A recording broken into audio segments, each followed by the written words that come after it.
Accounting में opening और closing balance के क्या माने होते हैं। अब जैसे ये कैश का अकाउंट है, ये अब ये बैलेंस कैसे करते हैं ये हम सीख चुके हैं। ये क्रॉस रेफरेंस है, आपको पता है। ये क्लोजिंग बैलेंस है, ये भी आपको पता है, ये हम पिछली क्लास में डिस्कस कर चुके हैं। हर क्लोजिंग बैलेंस अगले पीरियड का ओपनिंग बैलेंस होगा। तो क्लोजिंग बैलेंस के लिए बैलेंस कैरी डाउन का वर्ड यूज़ करते हैं। यही बैलेंस कैरी डाउन अगले पीरियड का बैलेंस ब्रॉट डाउन बनता है और इसको अकाउंटिंग में ओपनिंग बैलेंस भी कहते हैं। राइट स्टूडेंट्स, अब ये देखना है कि हर क्लोजिंग बैलेंस का स्पेशल मीनिंग होता है। सर टोटल कैश 11,000 पड़ा हुआ था, कैश कितना खर्च हो गया सर? कैश कितना निकल गया बिजनेस में से? 5,000। तो कितना कैश अभी भी कैश ड्रॉज में पड़ा हुआ है बिजनेस के? सर 6,000 रुपये पड़े हुए हैं। तो this is closing balance of cash.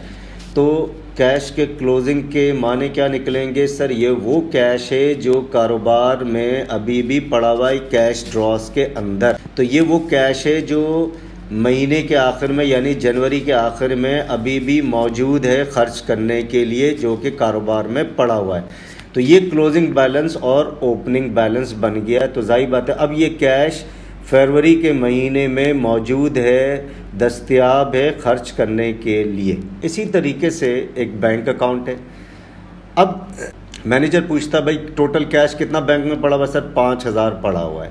कितना कैश बिजनेस के बैंक अकाउंट से निकल गया? सर 4,000 निकल गया। और अभी भी 1,000 बिजनेस बैंक अकाउंट में कैश पड़ा हुआ है at the end of January, जो कि हम खर्च कर सकते हैं।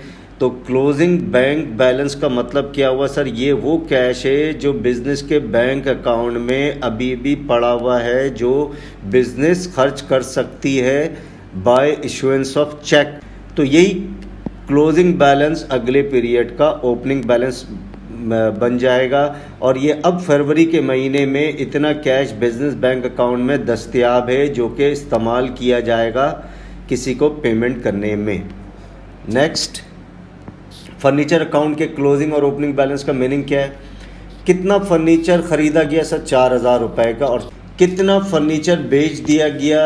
1,000 मालियत का फर्नीचर बेच दिया गया। तो टोटल फर्नीचर 4,000 पड़ा हुआ था बिजनेस में, 4,000 मालियत का, 1,000 मालियत का फर्नीचर बेच दिया गया। तो अभी भी 3,000 मालियत का फर्नीचर पड़ा हुआ है बिजनेस में at the end of January. तो क्लोजिंग फर्नीचर का मतलब है ये वो फर्नीचर है जो अभी भी कारोबार में पड़ा हुआ है इस्तेमाल की गर्ज से। तो ये ओपनिंग है। इसी तरीके से और ख़रीदेंगे और बेचेंगे अगले महीने में यानी फरवरी के महीने में। अब अकाउंट रिसीवेबल एक है, यानी पैसे लेने जानू से। किससे लेने? जानू से। तो अकाउंट रिसीवेबल का मतलब वो होता है कि जिससे हमने पैसे लेने। तो जानू से कितने पैसे लेने थे? 10,000 रुपये। क्यों लेने थे भाई? माल बेचा है, गुड्स बेचा है हमने, 10,000 रुपये लेने थे। जानू ने कितने पैसे दे दिए? 8,000 रुपये। तो जानू से अभी कितने और लेने हैं महीने के आखिर में यानी जनवरी के आखिर में? जानू से अभी और कितने लेने? सर 2,000 रुपये अभी भी जानू से लेने हैं महीने के आखिर में यानी जनवरी के एंड में। तो अकाउंट रिसीवेबल क्लोजिंग के मीनिंग क्या निकले? ये वो कैश है जो अभी भी वसूल होने से रह गए, जो कि 2,000 रुपये के बराबर है। तो अकाउंट रिसीवेबल क्लोजिंग का मतलब है ये वो कैश है जो कि अभी भी वसूल करने हैं एक कस्टमर से यानी जानू से। और यही क्लोजिंग बैलेंस अगले पीरियड का ओपनिंग बैलेंस बनेगा।